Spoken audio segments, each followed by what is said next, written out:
Hello, my fans. Say. My name is Chikule. Real Chikule, not Chikule fake. Mugwarire mutarisise. Chane munada kupa pata. Arushiti Chikule asiri Chikule. Sapa mugwarire baba. Munatotarisise. Mutarisise Chikule ndo weni Chikule. Then akatanga akafoma sero Chikule. Now bani munada kutsindira mwena wesho. Ada chita Chikule. Asiri Chikule.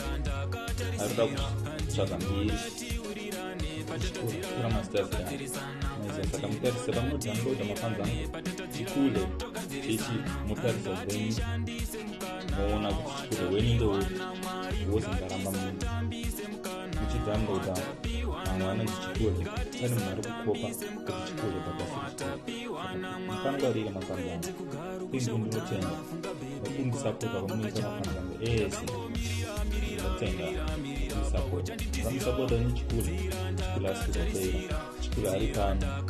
Chikule official music. Chikule family. Kana kuti Chikule nation. Mama, thank you my fans.